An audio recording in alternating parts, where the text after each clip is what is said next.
Hello दोस्तों, आज हम शैक्षिक प्रदर्शन के एमसीक्यू क्वेश्चन देखेंगे जो कि सभी थर्ड ग्रेड, सेकंड ग्रेड और फर्स्ट ग्रेड के लिए बहुत ही महत्वपूर्ण क्वेश्चन होने वाले हैं। और ये सभी क्वेश्चन वो है जो सभी विगत परीक्षा में बार बार पूछे गए हैं। तो चलिए हम देखते हैं इसमें हम कौन कौन से टॉपिक देखेंगे। तो एक टॉपिक देखेंगे शिक्षण अधिगम के नवाचार। इसमें देखेंगे हम शिक्षण अधिगम के नवाचार। दूसरा देखेंगे राज्य में केंद्र व राजस्थान सरकार की विद्यार्थी कल्याणकारी योजनाएं व पुरस्कार। तीसरा देखेंगे विद्यालय प्रबंधन एवं संबंधित समितियां। चौथा देखेंगे राष्ट्रीय शिक्षा नीति 2020 राजस्थान के परिप्रेक्ष्य में। पांचवा देखेंगे निःशुल्क एवं अनिवार्य बाल शिक्षा का अधिकार अधिनियम 2009 प्रावधान एवं क्रियान्विति। और छठा देखेंगे राजस्थान निःशुल्क एवं अनिवार्य बाल शिक्षा का अधिकार अधिनियम 2011। सातवां देखेंगे राजस्थान के मान्यता प्राप्त निजी विद्यालयों में निःशुल्क प्रवेश। और आठवां देखेंगे हम महत्वपूर्ण कार्यक्रम योजना व संस्थाओं की सूची। और नौवां देखेंगे नवीनतम योजनाएं पुरस्कार महत्वपूर्ण योजनाएं। चलिए तो हम शुरू करते हैं। सबसे पहले हम देखेंगे शिक्षण के अधिगम के नवाचार।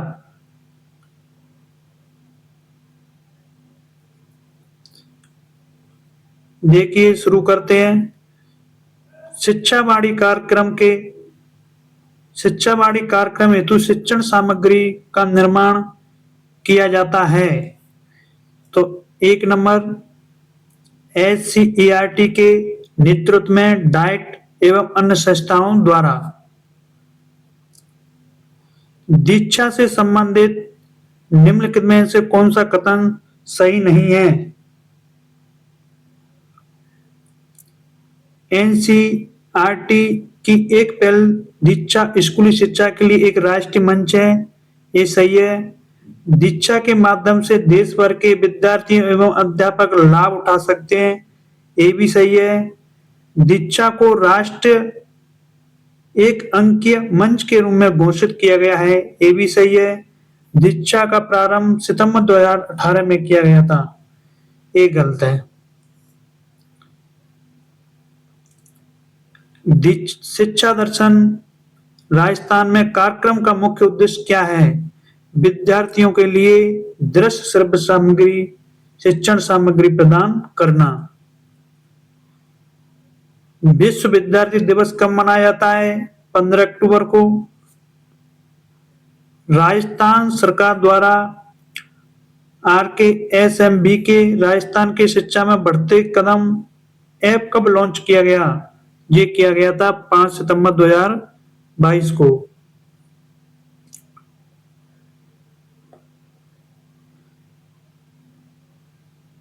जिस शैक्षिक सैटेलाइट द्वारा पूरे भारत में शैक्षिक कार्यक्रमों को बढ़ावा दिया जाता है उसका नाम है एजुसेट।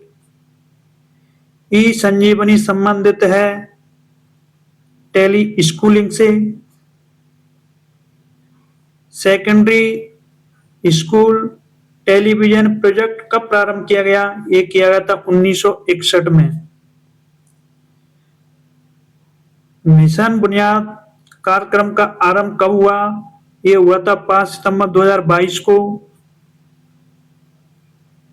किस वर्ष की बजट घोषणा में 5000 से अधिक आबादी वाले गांवों और कस्बों में सरकारी स्कूलों को महात्मा गांधी सरकारी स्कूल में बदलने का प्रस्ताव रखा गया था? वर्ष 2020-21 में रखा गया था। राइज दीक्षा पोर्टल का मुख्य उद्देश्य एक उच्च गुणवत्ता वाला प्लेटफॉर्म प्रदान करना है जो निम्नलिखित में से किसे सशक्त करेगा? अध्यापकों को उनके व्यक्तिगत एवं व्यावसायिक विकास के उन्नयन हेतु।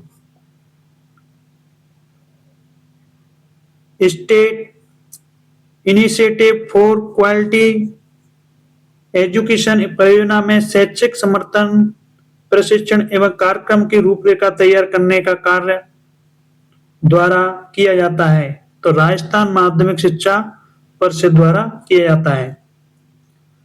कोविड महामारी में लगे लॉकडाउन के दौरान रेडियो द्वारा शिक्षा उपलब्ध कराने हेतु राजस्थान सरकार के स्कूल शिक्षा विभाग द्वारा कौन सी योजना लागू की गई, शिक्षा वाणी की गई थी? State initiative for quality education SIQE कार्यक्रम के तहत निम्न में से कौन सी SIERT के लिए तय की गई भूमिका एवं जिम्मेदारी नहीं थी? तो राजकीय पदाधिकारियों की भागीदारी को सुनिश्चित एवं देखरेख करना ये नहीं थी। राइज दीक्षा पोर्टल में राइज का पूर्ण रूप है, तो राइज का पूर्ण रूप है Rajasthan interface for school educators. Rajasthan सरकार द्वारा सर्वप्रथम स्माइल कार्यक्रम कब शुरू किया गया? तो स्माइल कार्यक्रम 13 अप्रैल 2020 को शुरू किया गया।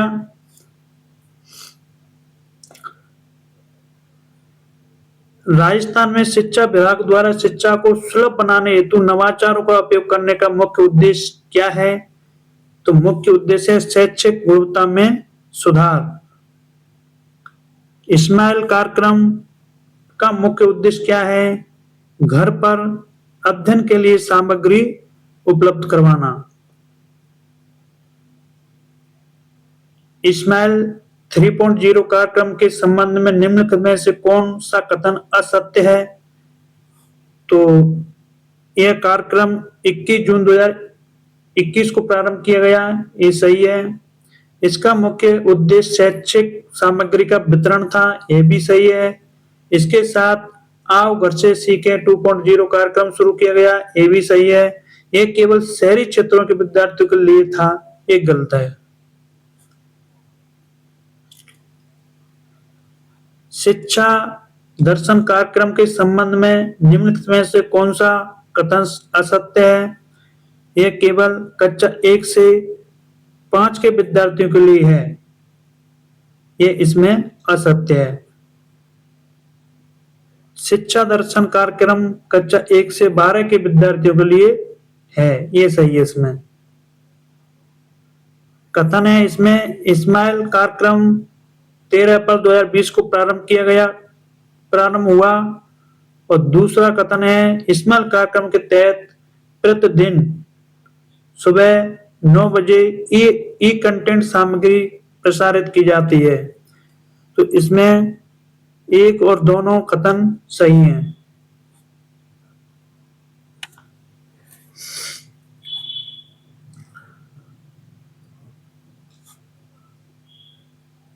अब देखेंगे दूसरा चैप्टर, राज्य में केंद्र व राजस्थान सरकार की विद्यार्थी कल्याणकारी योजनाएं।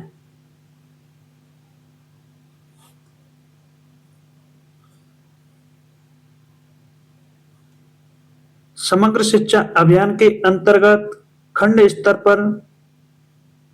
स्तर का सर्वोच्च पदाधिकारी कौन होता है? वो होता है CBEO। भारत ने सतत विकास के लिए 2030 के एजेंडे के लिए गोयल 4 SDG 4 कब अपनाया? 2015 में अपनाया। राजस्थान में मदरसा बोर्ड कहाँ स्थित है? तो जयपुर में है। डाइट का पूरा नाम क्या है? डाइट का पूरा नाम जिला शिक्षा एवं प्रशिक्षण संस्थान। पढ़ना लिखना अभियान के लिए न्यूनतम आयु क्या वर्ष है? 15 वर्ष। राष्ट्रीय साक्षरता मिशन की शुरुआत किस वर्ष की गई थी?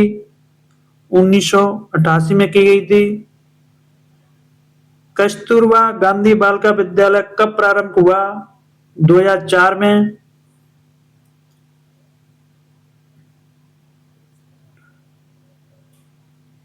स्वामी विवेकानंद मॉडल स्कूल के संदर्भ में दिए गए कथनों में से कौन सा कथन गलत है? यह कक्षा 6 से 8 के आवासीय अंग्रेजी माध्यम विद्यालय है, यही गलत है। इन विद्यालयों का संचालन समसा के तहत राजस्थान स्कूल शिक्षा परिषद द्वारा किया जाता है, ये सही है। इन विद्यालयों में सह शिक्षा को एजुकेशन की व्यवस्था है, ये भी सही है। यह विद्यालय सीबीएसई से मान्यता प्राप्त है, ये भी सही है। केंद्रीय माध्यमिक शिक्षा बोर्ड की स्थापना कब की गई? तो केंद्रीय माध्यमिक शिक्षा बोर्ड की स्थापना 1952 में की गई। राष्ट्रीय प्रौढ़ शिक्षा संस्थान की स्थापना कब हुई? 1991 में। पीएम श्री योजना की शुरुआत कब हुई? 5 सितंबर 2022 को। एक बार पीएम श्री योजना को डिटेल में देख लेते हैं। इसकी शुरुआत पीएम श्री योजना की शुरुआत भारत सरकार द्वारा 5 सितंबर 2022 में की गई थी। इसका पूरा नाम प्रधानमंत्री स्कूल फॉर राइजिंग इंडिया है। इसका उद्देश्य देश के लगभग 14,500 पुराने स्कूलों को बेहतर बनाने और विकसित करने का लक्ष्य है। इन स्कूलों में स्मार्ट क्लास की सुविधा प्रदान करना, राष्ट्रीय शिक्षा नीति एनईपी 2020 के क्रियान्वयन को प्रदर्शित करना और इसकी अवधि इस योजना को सरकार ने 2022-23 से 2026 तक।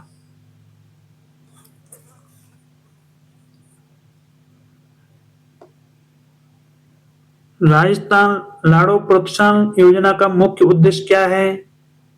गरीब और आर्थिक रूप से कमजोर परिवार की बेटियों को जन्म पर आर्थिक सहायता प्रदान करना।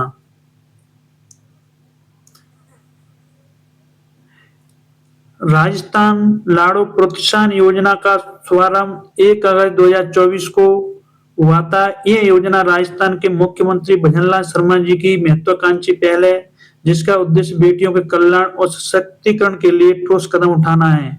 इस योजना के तहत 1 अगस्त 2024 के बाद जन्मी हर बेटी को कुल 1.5 लाख रुपए की आर्थिक सहायता 7 किस्तों में प्रदान की जाती है।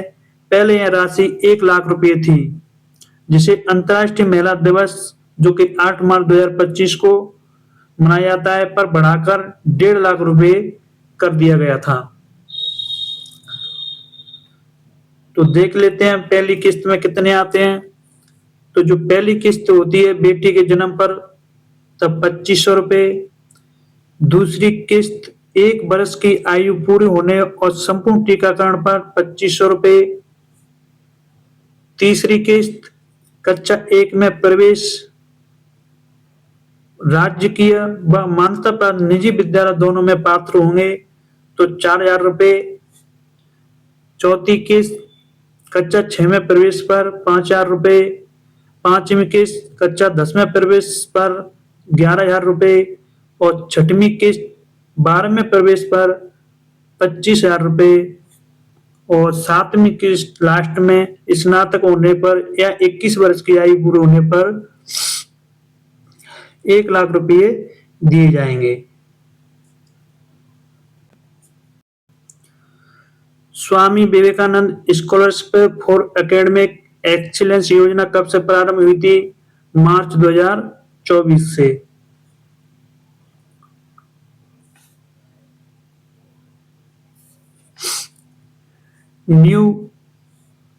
न्यू भारत साक्षरता कार्यक्रम उल्लास किस आयु वर्ग के लिए है? वो है 15 वर्ष से अधिक के लिए।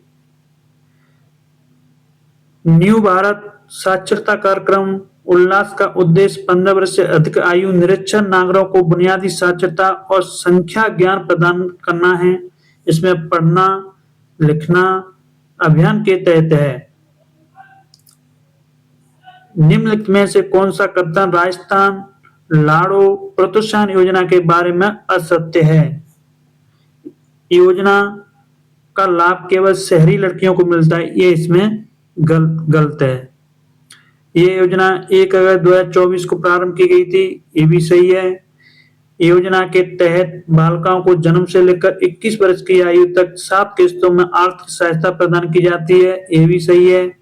मार्च 2025 को राशि बढ़ाकर 1.5 लाख रुपए कर दी गई, ये भी सही है। मुख्यमंत्री निःशुल्क यूनिफॉर्म वितरण योजना के संबंध में निम्न कथनों पर विचार कीजिए। इसमें एक और दोनों सही हैं। इस योजना की शुरुआत 29 नवंबर 2022 को हुई थी, ये भी सही है। इस योजना के तहत प्रत्येक छात्र को 2 सेट यूनिफॉर्म मुफ्त में दी जाती हैं, ये भी सही है। एकलव्य मीरा पुरस्कार योजना का संचालन कौन करता है? राजस्थान स्टेट ओपन स्कूल करता है।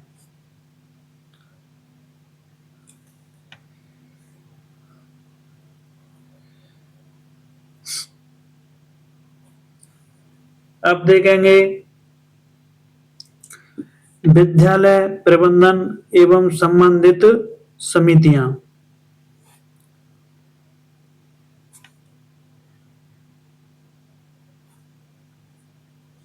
विद्यालय प्रबंधन समिति के कुल सदस्यों में से कम सदस्य माता पिता या अध्यापकों में से होना चाहिए, तो 3/4 होना चाहिए। विद्यालय के शाला प्रधान का विद्यालय प्रबंधक समिति एसएमसी में क्या पद नाम होता है? तो उसको पदेन सचिव या सचिव के नाम से जानते हैं। विद्यालय प्रबंधन समिति एक माह में कम से कम एक बार सभा का आयोजन करनी चाहिए। अगर किसी विद्यालय की विद्यालय प्रबंधन समिति में 12 सदस्य हैं, तो उसमें महिला सदस्यों की संख्या होनी चाहिए 6। एक माह में कितनी बाल सभाएं होती हैं? 1 होती है। विद्यालय प्रबंधन समिति की कम से कम एक सभा हर 3 महीने में होनी चाहिए।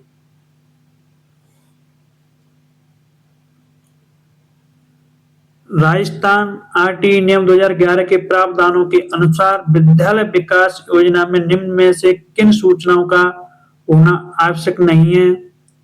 बैंक खातों के अभिलेख ये होना आवश्यक नहीं है। प्रबंधन का पोस्ट कोर का सूत्र किसने दिया? लूथर गुलिक एवं उर्वक ने दिया था। राजस्थान में आरटीई अधिनियम के अनुसार निम्नलिखित में से कौन सा कार्य विद्यालय प्रबंधन समिति का नहीं है? तो इसमें यह सुनिश्चित करना कि अध्यापक धारा 24 के द्वारा या अधीन विनिर्दिष्ट अपने कर्तव्य का पालन करते हैं, ये नहीं है। राजस्थान के संदर्भ में विद्यालय प्रबंधन समिति एसएमसी की कार्यकारिणी समिति का सदस्य सचिव होगा, प्रधानाध्यापक या संस्था प्रधान।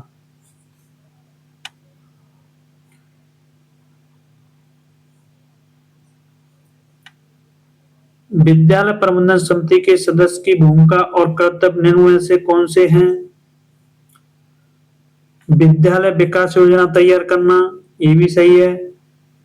विद्यालय से बाहर के बच्चों को विद्यालय में लाना, ये भी सही है। बुनियादी ढांचागत सुविधाओं की व्यवस्था और रखरखाव, ये भी सही है।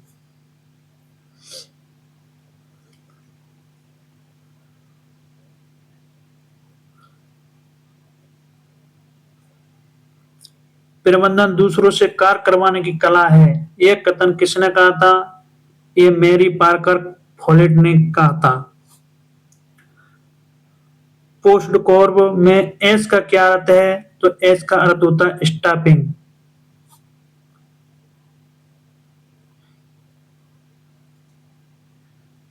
पोस्ट कॉर्ब लूथर गुलिक द्वारा दिए गए प्रबंधन के कार्यों का एक संक्षिप्त रूप है, जिसमें पी का अर्थ होता है प्लानिंग, ओ का अर्थ होता है ऑर्गेनाइजिंग, एस का अर्थ होता है स्टाफिंग, डी का अर्थ होता है डायरेक्टिंग, को का होता है कोऑर्डिनेशन, री का होता है रिपोर्टिंग, बी का होता है बजटिंग, ये सभी शामिल हैं। शैक्षिक प्रबंधन एक है, तो यह सामाजिक, मानवीय और गत्यात्मक उपयुक्त सभी प्रक्रिया है। हेनरी फेयोल के प्रबंधन के सिद्धांतों की कुल संख्या कितनी है? तो इसमें 14 है। तो एक बार देख लेते हैं 14 कौन कौन सी हैं। हेनरी फ्योल के प्रबंधन के 14 सिद्धांत जो इस प्रकार हैं। पहला है कार्य विभाजन, डिवीजन ऑफ वर्क। काम को छोटे छोटे हिस्सों में बांटना चाहिए ताकि कर्मचारी किसी एक काम में विशेषज्ञ बन सके और उत्पादकता बढ़े। दूसरा है अधिकार और उत्तरदायित्व, अथॉरिटी एंड रेस्पॉन्सिबिलिटी। प्रबंधक के पास आदेश देने का अधिकार और उन आदेशों के परिणामों के लिए जवाबदेही होनी चाहिए। अधिकार और उत्तरदायित्व के बीच संतुलन होना चाहिए। तीसरा है अनुशासन, डिसिप्लिन। संगठन में नियमों और विनियमों का पालन होना चाहिए जो स्पष्ट और उचित होने चाहिए। चौथा है आदेश की एकता, यूनिटी ऑफ कमांड। प्रत्येक कर्मचारी को केवल एक ही वरिष्ठ से आदेश मिलने चाहिए ताकि भ्रम और विरोधाभास से बचा जा सके। निर्देश की एकता, यूनिटी ऑफ डायरेक्शन। समान उद्देश्य वाले सभी कार्यों के लिए एक ही योजना और एक ही प्रमुख होना चाहिए। व्यक्तिगत हितों का सामान्य हितों के अधीन होना। संगठन के हितों को व्यक्तिगत या समूह के हितों से ऊपर रखना चाहिए। कर्मचारियों को उनके काम के लिए उचित और न्यायपूर्ण वेतन मिलना चाहिए। केंद्रीकरण और विकेंद्रीकरण। निर्णय लेने की शक्ति का केंद्रीकरण या विकेंद्रीकरण संगठन की परिस्थितियों पर निर्भर करता है। सोपान श्रृंखला। संगठन में संचार और अधिकार की एक स्पष्ट पदानुक्रमित श्रृंखला होनी चाहिए जो ऊपर से नीचे तक फैली हो। व्यवस्था, ऑर्डर। हर चीज और हर व्यक्ति के लिए एक निश्चित जगह होनी चाहिए जिससे व्यवस्था और बर्बादी से बचा जा सके। समता। प्रबंधकों को अपने कर्मचारियों के साथ न्याय और दया का व्यवहार करना चाहिए। कर्मचारियों के कार्यकाल में स्थायित्व। कर्मचारियों को सुरक्षा की भावना देनी चाहिए ताकि वे लंबे समय तक संगठन में बने रहें और अपनी दक्षता बढ़ा सकें। बार बार कर्मचारियों को बदलना संगठन के लिए हानिकारक होता है। पहल क्षमता। कर्मचारियों को नई योजनाएं बनाने और उन्हें लागू करने के लिए प्रोत्साहित किया जाना चाहिए। और लास्ट है सहयोग की भावना। संगठन में एकता, सद्भाव और टीम भावना को बढ़ावा देना चाहिए। एकता में शक्ति है के सिद्धांत का पालन करना चाहिए। विद्यालय विकास योजना कब तक तैयार हो जानी चाहिए? 31 जुलाई तक। HDMC का सदस्य सचिव कौन होता है? तो इसका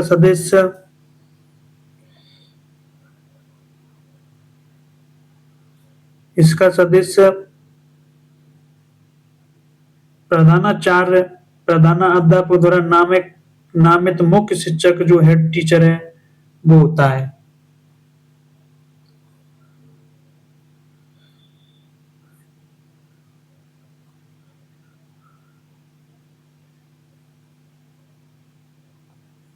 अब देखेंगे राष्ट्रीय शिक्षा नीति 2020 राजस्थान के परिप्रेक्ष्य में।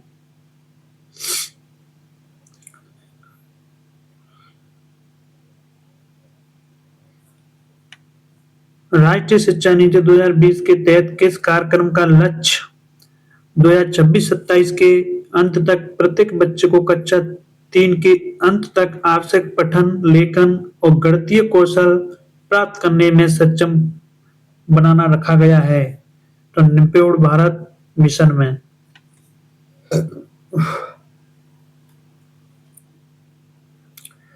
नई शिक्षा नीति 2020 के तहत स्कूली शिक्षा को कितने स्तर पर बांटा गया है? तो 4 स्तर पर बांटा गया है। नई शिक्षा नीति 2020 में स्कूली शिक्षा के लिए एक नया शैक्षणिक ढांचा 5+3+3+4 प्रस्तावित किया गया है, जिसमें बच्चों के संज्ञानात्मक और विकासात्मक चरणों को ध्यान में रखा गया है। ये 4 स्तर इस प्रकार हैं।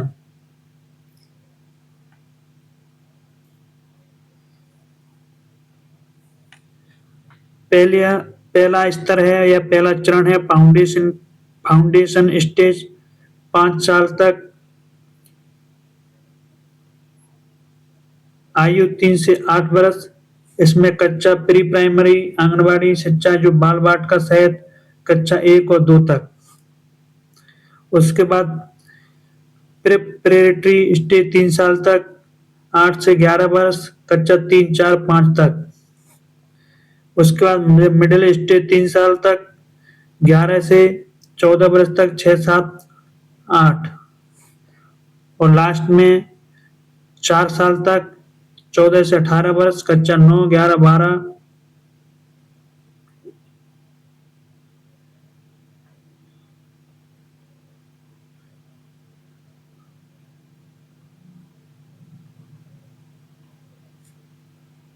इसमें 9, 10, 11, 12।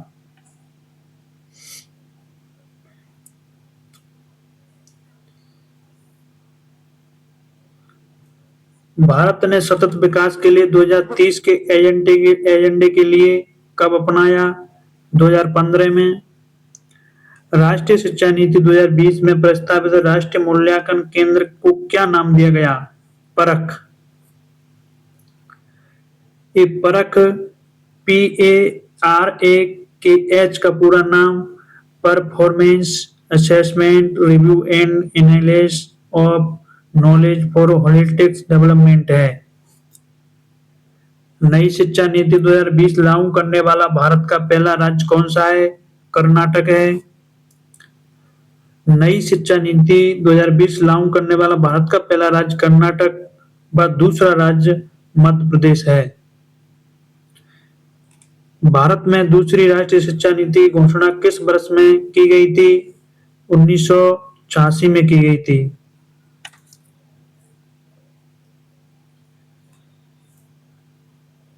भारत में अब तक मुख्यतः 3 राष्ट्रीय शिक्षा नीतियां घोषित की गई हैं।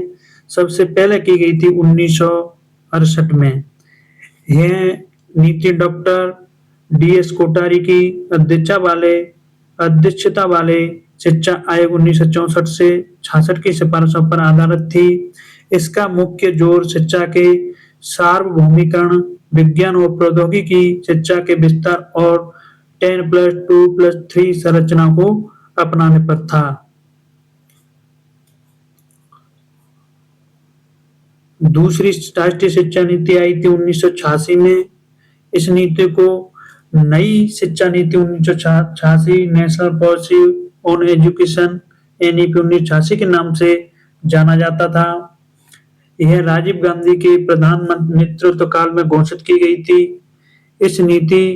इस नीति ने शिक्षा के सभी स्तरों पर गुणवत्ता में सुधार, सभी के लिए शिक्षा तक पहुंच सुनिश्चित करने, मुक्त और दूरस्थ शिक्षा को बढ़ावा देने, नवोदय विद्यालय की स्थापना और ऑपरेशन ब्लैक बोर्ड जैसे कार्यक्रमों की शुरुआत पर जोर दिया।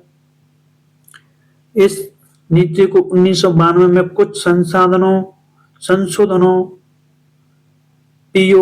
POA प्रोग्राम ऑफ एक्शन 1992 के साथ पुनर्गठन किया गया था, लेकिन मूल नीति 1986 की ही थी।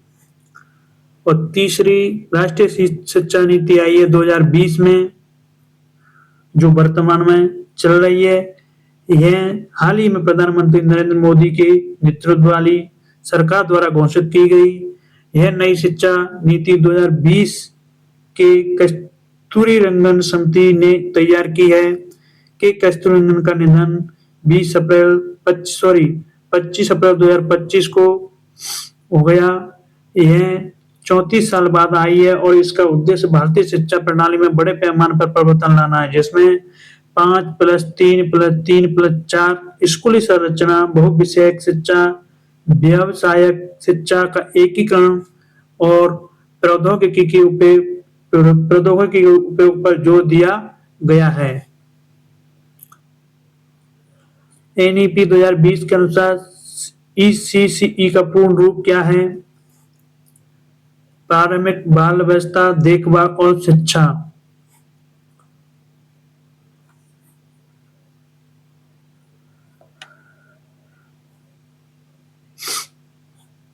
अब देखेंगे हम निःशुल्क एवं अनिवार्य बाल शिक्षा का अधिकार अधिनियम 2009 प्रावधान एवं क्रियान्वित।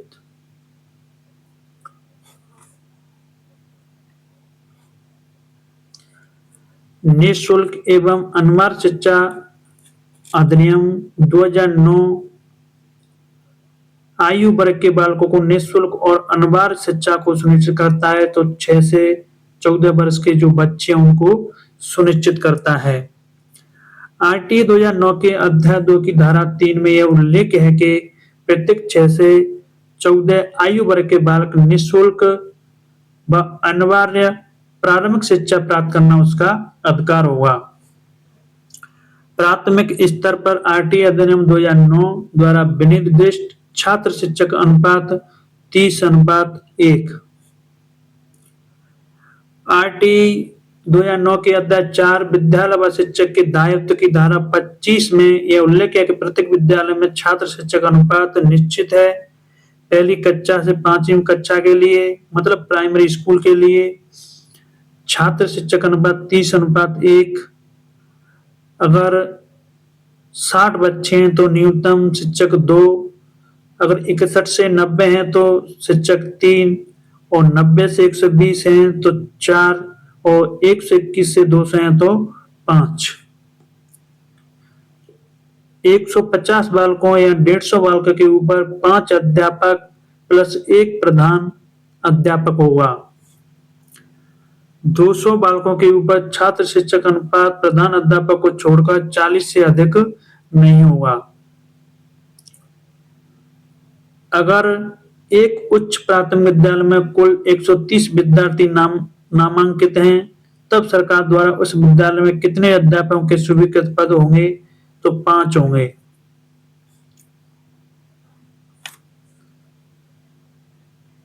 विश्वविद्यालय अनुदान आयोग की स्थापना किसकी सिफारिश पर की गई? विश्वविद्यालय शिक्षा आयोग द्वारा।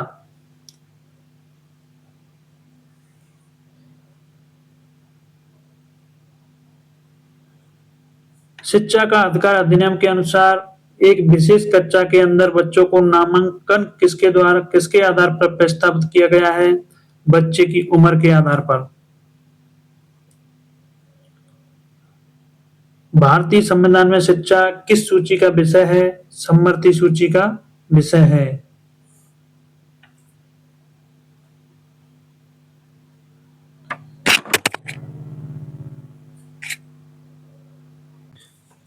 आरटी में शिक्षकों की नियुक्ति के लिए योग्यता, अहर्ता व सेवा शर्तें निर्धारित हैं धारा 23 में।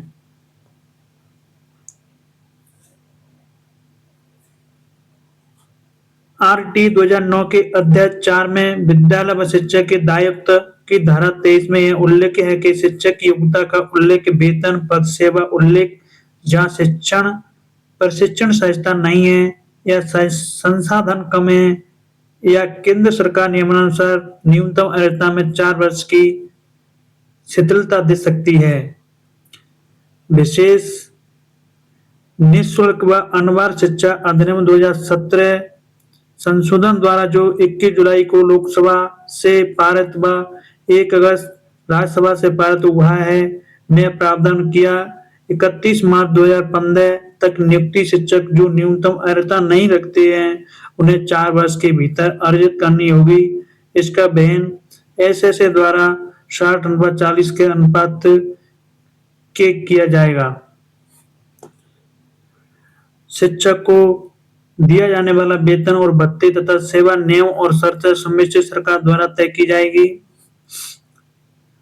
आरटी धारा 14 सुनिश्चित करती है किसी बालक को आयु का सबूत न होने के कारण विद्यालय में प्रवेश से इनकार नहीं किया जा सकता है।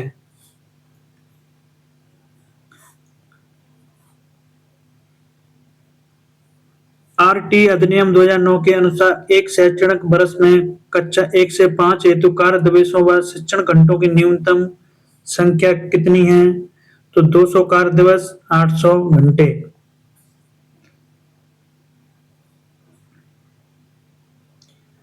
आरटी 2009 के अध्याय 4 व शिक्षक के दायित्व की धारा 25 में उल्लेख है कि एक शैक्षणिक वर्ष में कार्य दिवसों और शिक्षण घंटों की न्यूनतम संख्या है।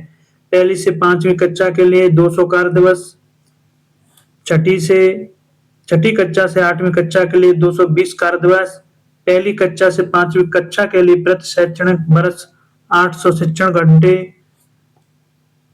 और छठी कक्षा से 8वीं कक्षा के लिए प्रति शैक्षणिक वर्ष 1000 शिक्षण घंटे। आरटी अधिनियम 2009 की धारा 8 व 9 के प्रावधानों के अनुसार विद्यार्थियों को अध्ययन सामग्री उपलब्ध कराने का दायित्व होता है राज्य सरकार द्वारा।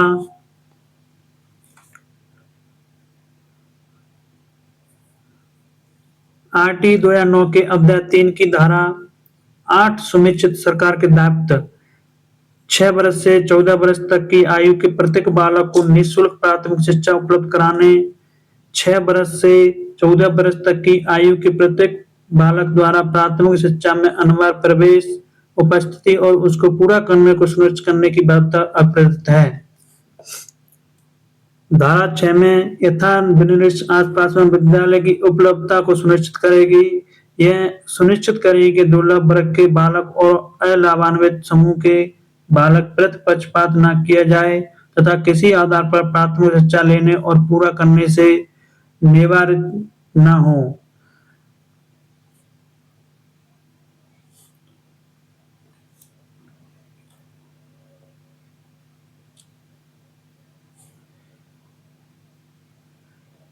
बच्चों के निःशुल्क और अनिवार्य शिक्षा अधिकार अधिनियम 2009 के संबंध में निम्नलिखित में से कौन सा कथन सही नहीं है? किसी बच्चे को किसी अन्य स्कूल में स्थानांतरण की मांग करने का कोई अधिकार नहीं होगा, ये गलत है।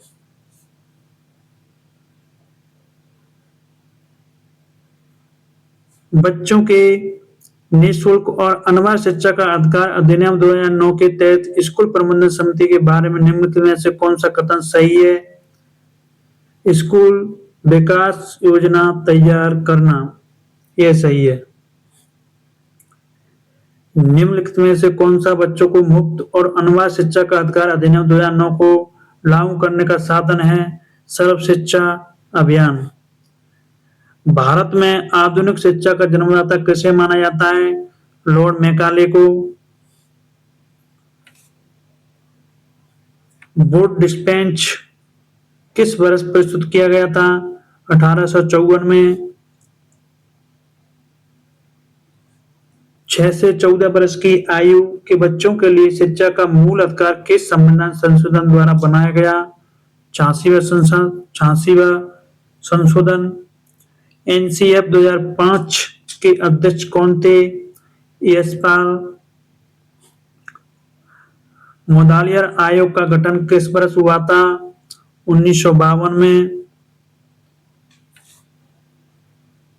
मुदालियर व्याख्या देखते हैं। 1952 में मुदालियर आयोग का गठन किया गया। 4 दिसंबर 1957 को जयपुर में माध्यमिक शिक्षा बोर्ड की स्थापना की गई। बाद में इसे 1 जनवरी 1961 को अजमेर स्थानांतरण कर दिया गया। केंद्रीय माध्यमिक शिक्षा बोर्ड की स्थापना 1952 में की गई थी। एनसीटीई की स्थापना कब की गई थी? 1995 में। राष्ट्रीय अध्यापक शिक्षा परिषद पूरे देश में अध्यापक शिक्षा के नियोजन और समन्वित विकास को प्राप्त करने और अध्यापक शिक्षा के लिए मानदंडों और मानकों का विनिमय और उचित रखरखाव की व्यवस्था करने के अध्यादेश के साथ अधिनियम 1993 के अनुसरण में भारत सरकार के एक सांविधिक निकाय के रूप में 17 अगस्त 1995 को अस्तित्व में आई थी।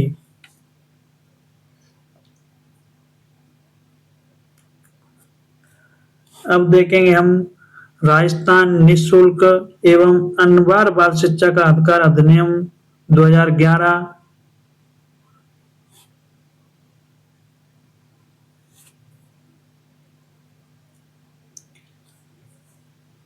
निःशुल्क और अनिवार्य शिक्षा अधिनियम 2009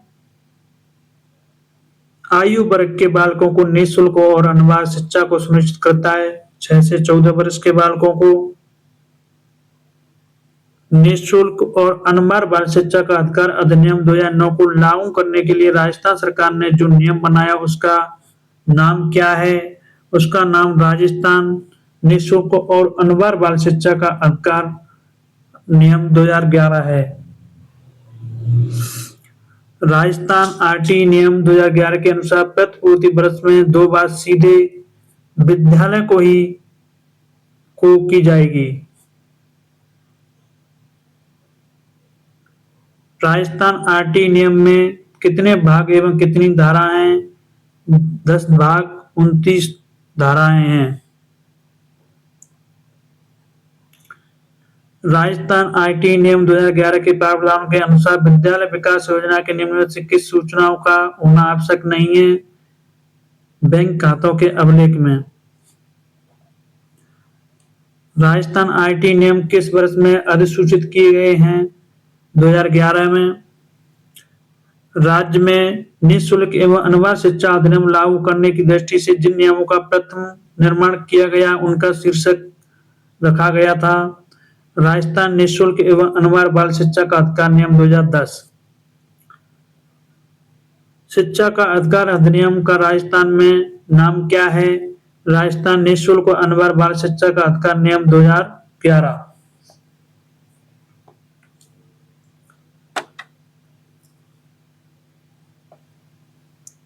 राजस्थान निःशुल्क और अनिवार्य बाल शिक्षा का अधिकार नियम 2011 को आरटी 2009 की किस धारा के तहत अधिसूचित किया गया है?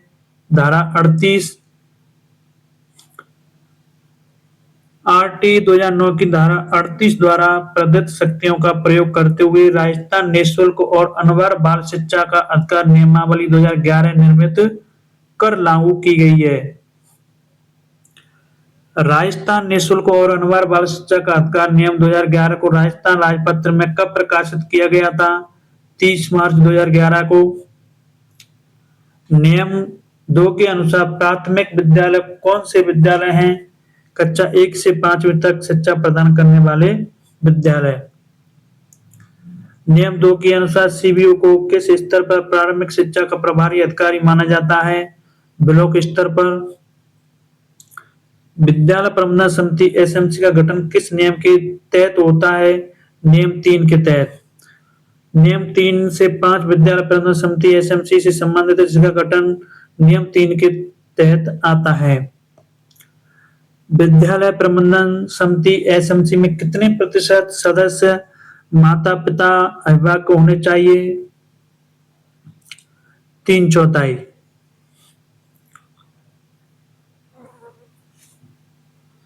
निम्नलिखित में से कौन सा कथन असत्य है? यह नियमावली 29 मार्च 2011 को राजपत्र में प्रकाशित हुई थी। ये गलत है। राजस्थान में नियमावली 29 मार्च 2011 को लागू हुई। इस नियमावली को 30 मार्च 2011 को प्रकाशित किया गया था।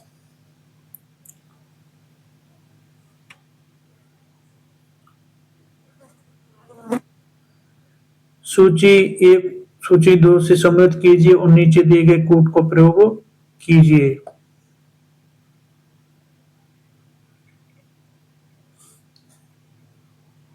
इसमें 1 नंबर सही है।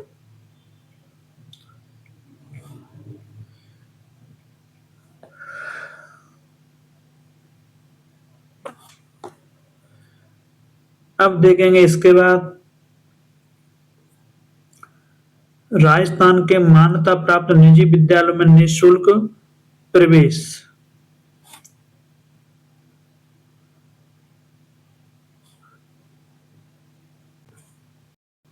%25 आरक्षित सीटों में से 16% सीट अनुसूचित जाति व अनुसूचित जनजाति के अतिरिक्त असुविधा ग्रस्त समूह वर्ग के बच्चों के लिए आरक्षित की गई हैं।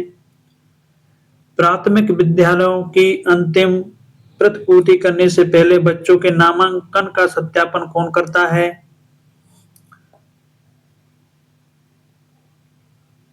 ये डिलीट हो गया था। अगर अनुसूचित जाति वर्ग के लिए आरक्षित सीटों को लिए समुचित मात्रा में आवेदन प्राप्त ना हो तो उन्हें वर्ग से भरा जा सकता है, तो उनको अनुसूचित जनजाति वर्ग से भरा जा सकता है। आरटी 2009 शिक्षा का अधिनियम 2009 पूरे भारत में कब से लागू हुआ? तो ये 1 अप्रैल 2010 से लागू हुआ। आरटी 2009 की किस धारा के अनुसार गैर सरकारी विद्यालयों को एंट्री लेवल कक्षा की 25% सीटों पर बच्चों को निःशुल्क प्रवेश देना होता है? धारा 12(1) में। गैर सरकारी विद्यालयों को फीस का पुनर्भरण किस अधिनियम और नियम के अनुसार सरकार द्वारा किया जाता है? आरटी 2009 की धारा 12(2) और राजस्थान निःशुल्क एवं अनिवार्य बाल शिक्षा का अधिकार नियम 2011 के नियम 11 के अनुसार। गैर सरकारी विद्यालय आरटी 2009 के अंतर्गत निम्न में से किन वर्ग के बालकों को निःशुल्क प्रवेश देते हैं? असुविधाग्रस्त समूह के बालकों को और दुर्लभ वर्ग के बालकों को। इसमें 1 और 2 दोनों सही हैं।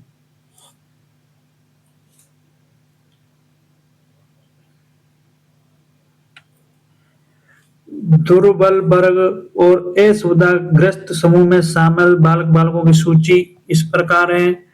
दुर्बल वर्ग वे बालक जिनके माता पिता या अभिभावक की वार्षिक आय 2.5 लाख रुपए या उससे कम है, उनको हम दुर्बल वर्ग के बालक कहेंगे। और असुविधाग्रस्त समूह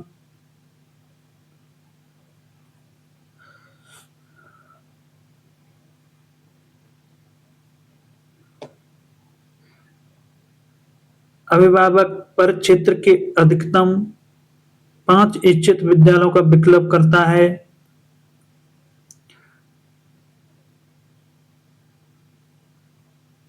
इससे अभिभावक को अपनी पसंद के अनुसार विद्यालय चुनने की अधिक स्वतंत्रता मिलती है और प्रवेश की संभावना बढ़ जाती है। 1 नंबर। इसमें 1 और 2 दोनों सही हैं। गैर सरकारी विद्यालय आरटी 2009 के अंतर्गत किन वर्गों के बालकों को निःशुल्क प्रवेश देते हैं? असुविधाग्रस्त समूह और दुर्लभ वर्ग के बालकों को। निम्नलिखित में से कौन असुविधाग्रस्त समूह का हिस्सा नहीं है? अन्य पिछड़ा वर्ग ओबीसी के बालक जिनकी वार्षिक आय 2.5 लाख से अधिक है। आरटी के तहत प्रवेश के बाद बालक को निःशुल्क शिक्षा किस कक्षा तक प्रदान की जाती है? कक्षा 8 तक।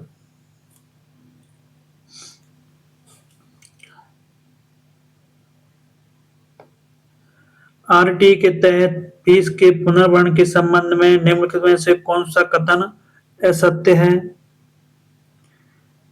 तो इसमें 3 नंबर, पुनर्भरण वर्ष में 1 बार किया जाता है, ये गलत है। आरटीए के तहत बालकों के आयु संबंधी दस्तावेज के संबंध में निम्न में से कौन सा कथन असत्य है? राशन कार्ड मान्य है, यह गलत है।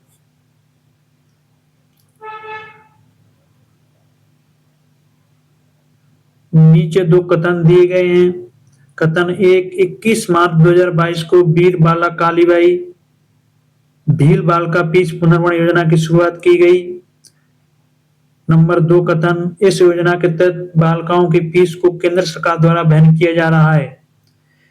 उपरोक्त कथनों के आलोक में नीचे दिए गए विकल्पों में से सही विकल्प का चयन करें। तो केवल इसमें 1 नंबर सही है।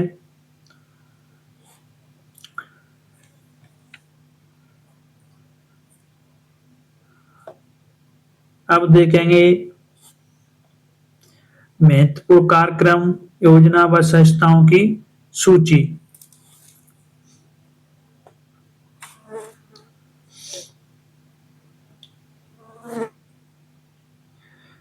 राजस्थान माध्यमिक शिक्षा बोर्ड अजमेर, इसकी स्थापना 4 दिसंबर 1957 को हुई। राजस्थान सार्वजनिक परीक्षा अधिनियम 1992 में, बालिका शिक्षा फाउंडेशन जयपुर ये 30 मार्च 1995 में, आपकी बेटी योजना ये चालू हुई थी 2004-05 में।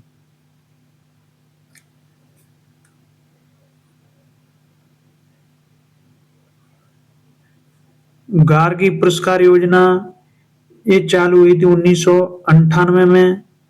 निःशुल्क साइकिल वितरण योजना ये शुरू हुई थी 2007-08 में। नेशनल ग्रीन कोड ये शुरुआत हुई थी इसकी 2002-03 में। राजस्थान बालचल आवासीय विद्यालय जयपुर इसकी स्थापना 1 जुलाई 2013 को हुई। भारत स्काउट एवं गाइड की स्थापना नई दिल्ली में 7 नवंबर 1950 को हुई। ऑपरेशन ब्लैक बोर्ड की स्थापना 1987 में हुई। शिक्षा कर्मी परियोजना इसकी स्थापना 1987 में हुई। लोक जुम्मिश परियोजना इसकी स्थापना 1992 में हुई। मिड डे मील योजना की स्थापना 15 अगस्त 1995 में हुई।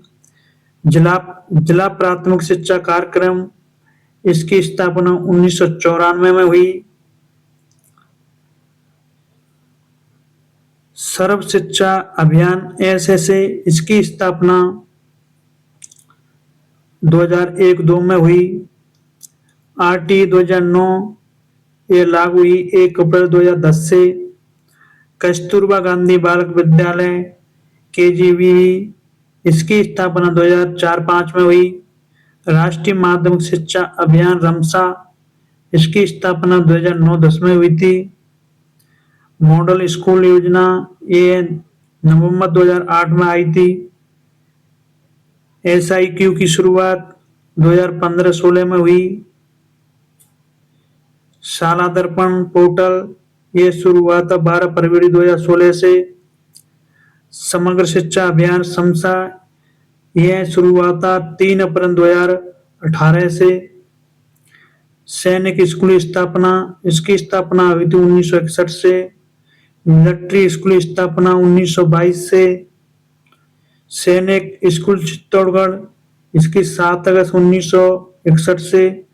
सैनिक स्कूल झुंझुनू 1 अप्रैल 2018 से। 86वां संविधान संशोधन अधिनियम 2002। राजस्थान निःशुल्क एवं अनिवार्य बाल शिक्षा का अधिकार अधिनियम 29 मार्च 2011 से शुरू हुआ।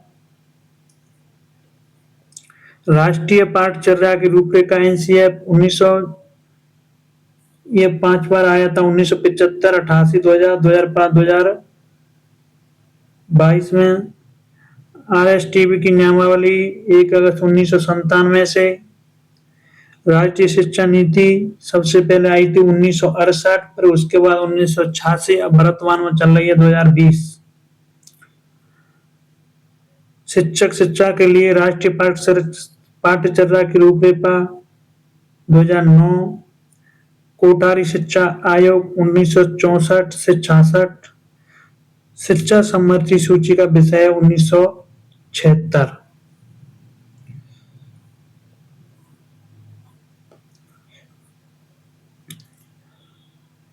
अब इसके बाद देखेंगे नवीनतम योजनाएं, पुरस्कार एवं महत्वपूर्ण योजनाएं।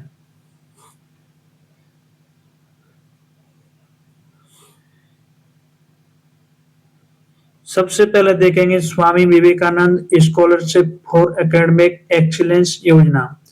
स्वामी Vivekananda scholarship for academic excellence योजना की शुरुआत 2021-22 में राजीव गांधी स्कॉलरशिप योजना के रूप में हुई थी। इस योजना के तहत विदेश के विश्वविद्यालयों में पढ़ाई के लिए दी जाने वाली स्कॉलरशिप सीटों को 500 से घटाकर 150 कर दिया। 500 से घटाकर 150 कर दिया गया, जबकि देश के संस्थानों के लिए सीटें 200 से बढ़ाकर 350 कर दी गई हैं। कुल मिलाकर सीटें 500 ही रखी गई हैं। इसके साथ ही स्कॉलरशिप के लिए पात्र विश्वविद्यालयों की संख्या को 150 से घटाकर 50 कर दिया गया है। अब देखेंगे इंस्पायर अवार्ड योजना। इसके लिए पात्र कौन होंगे देखते हैं। ये योजना देश भर के लिए कक्षा 6 से 12 तक के विद्यार्थियों के लिए है। पहले यह योजना केवल 6 से 10 तक के छात्रों के लिए थी, लेकिन अब इसका दायरा बढ़ा दिया गया है। सरकारी निजी स्कूलों दोनों के विद्यार्थी भाग ले सकते हैं। इसका उद्देश्य है विद्यार्थी में वैज्ञानिक दृष्टिकोण, सोच को विकसित करना, नवाचार को बढ़ावा देना, छात्रों के मौलिक विचारों और नव प्रवर्तनों को प्रोत्साहित करना। चयनित विद्यार्थियों को शुरुआती चरण में 10,000 की छात्रवृत्ति दी जाती है। राष्ट्रीय स्तर पर चयनित होने पर 25,000 की अतिरिक्त छात्रवृत्ति मिलती है। कुछ चयनित विद्यार्थियों को जापान के सकुरा एक्सचेंज कार्यक्रम में भाग लेने का अवसर भी मिलता है। चयनित विद्यार्थियों की संख्या जिला स्तर पर 10,000 छात्र और राज्य स्तर पर 1,000 छात्र चयनित होते हैं। अब देखते हैं हमारा विद्यालय हमारा अभिमान कार्यक्रम। इसके आयोजक अखिल भारतीय राष्ट्रीय शैक्षिक महासंघ। इसका उद्देश्य है, यह एक साझा संकल्प कार्यक्रम है जिसमें विद्यार्थियों और शिक्षकों की भागीदारी सुनिश्चित करना है।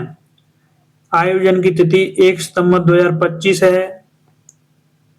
भागीदारी इस कार्यक्रम में देश भर के 5 लाख विद्यालयों की भागीदारी का लक्ष्य है।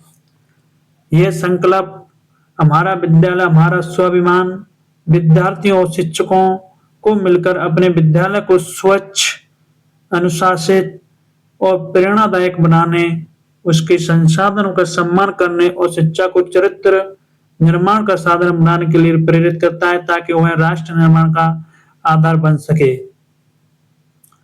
इसके बाद देखेंगे हम मिशन बुनियाद प्रारंभ 2021 से। इसका उद्देश्य है सीनियर सेकेंडरी छात्राओं के लिए डिजिटल लर्निंग इंफ्रास्ट्रक्चर को मजबूत करना। विशेषता, यह भारत का सबसे बड़ा पाल कार्यक्रम है।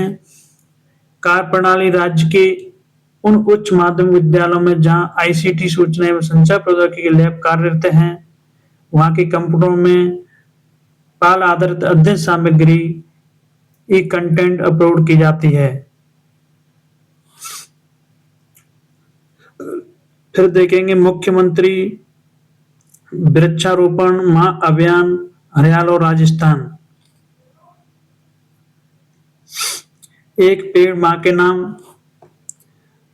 मिशन हरियाणा और राजस्थान के तहत अगले 5 वर्षों में 50 करोड़ पेड़ पौधे लगाने का महत्वाकांक्षी लक्ष्य है। तीज के अवसर पर 7 अगस्त 2024 को गाड़ोता दूदू जयपुर से मिशन हरियाणा और राजस्थान की शुरुआत की। तब वर्ष 2024-25 का लक्ष्य 7 करोड़ पेड़ पौधे लगाने का था। इस क्रम में इस वर्ष 2025-26 में 10 करोड़ पौधे लगाने का लक्ष्य था।